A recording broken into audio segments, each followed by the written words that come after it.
শীতৰ আৰম্ভণিতে সকলোৱে ঠাণ্ডাৰ সমস্যাত ভুগিবলগীয়া হয়। চৰ্দি আৰু কাহ, ডিঙিৰ বিষ, বুকুত কফ বা ডিঙিত শ্লেমা জমা হোৱা।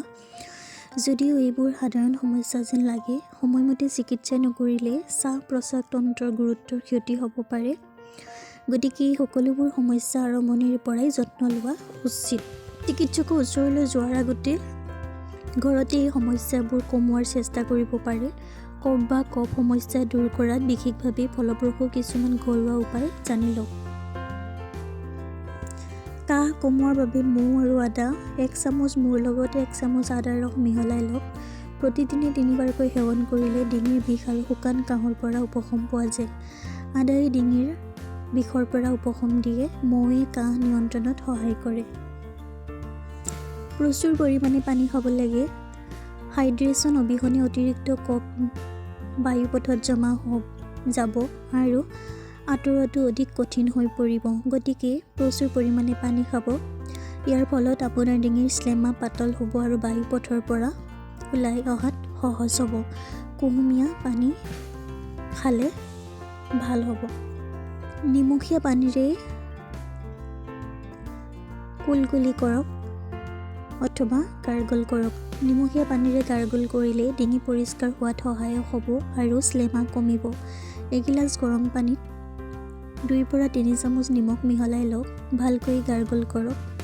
দিনত 2-3 ঘণ্টাৰ মূৰে মূৰে গাৰ্গল কৰিব লাগে। শ্বাস-প্ৰশ্বাসৰ ওপৰৰ অংশৰ সংক্ৰমণ প্ৰতিৰোধৰ ক্ষেত্ৰতো এই ঘৰুৱা উপায় অতি ফলপ্ৰসূ।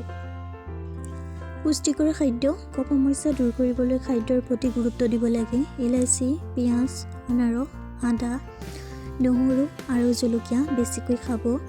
টেঙা খাদ্যই প্ৰাকৃতিক ডিকনজেনচেণ্ট হিচাপে কাম কৰে, যাৰ ফলত শ্লেমা পাতল হয় আৰু কফ সহজে বাহিৰ হয়। লগতে স্বাস্থ্যসন্মত খাদ্য খোৱাৰ চেষ্টা কৰক। অত্যাৱশ্যকীয় বা আৱশ্যকীয় তেলৰ সৈতে ভাপত দিব। ভাপ লৈ কফ পাতল হ'ব। দিনটোত এবাৰ বা 2 বাৰ এনেদৰে কৰক। ভাপ উশাহ ল'লে আপোনাৰ শ্বাস-প্ৰশ্বাস তন্ত্ৰত শ্লেমা জমা হোৱাটো পৰিষ্কাৰ হ'ব। অৱশ্যে গৰম পানীত কেইটোপালমান আৱশ্যকীয় তেল যোগ কৰিলে নিম তেল অথবা অলিভ অইল অধিক ফলপ্ৰসূ হ'ব পাৰে। ইচ্ছা কৰিলে হিউমিডিফায়াৰ ব্যৱহাৰ কৰিব পাৰে। ভেষজ চাহ খাব পাৰে। পদিনা চাহ কাহৰ চিকিৎসাত ফলপ্ৰসূ। ইয়াৰ এণ্টি-ইনফ্লেমেটৰী, এণ্টি-বেক্টেৰিয়েণ্ট, এণ্টি-মাইক্ৰবিয়েল আৰু এণ্টি-অক্সিডেণ্ট গুণ আছে। এই গুণবোৰ বায়ুপথ পৰিষ্কাৰ কৰাত সহায় কৰে। নেছাল স্প্ৰে। কফৰ সমস্যাৰ পৰা বাচিবৰ কাৰণে নেছাল স্প্ৰে বা ড্ৰপ ব্যৱহাৰ কৰিব পাৰে। সাধাৰণতে নেছাল স্প্ৰেত নিমখজাতীয় পানী থাকে, যিয়ে শ্লেমাক পাতল আৰু বেলেগ কৰাত সহায় কৰে। কিন্তু চিকিৎসকৰ পৰামৰ্শ লৈহে এইটো ব্যৱহাৰ কৰিব। আশা কৰোঁ ভিডিঅ'টোৰ দ্বাৰা আপুনি উপকৃত হৈছে। ভিডিঅ'টো ভাল লাগিলে এটা লাইক কৰি দিব। চেনেলটো ছাবস্ক্ৰাইব কৰিবলৈ একেবাৰে নাপাহৰিব।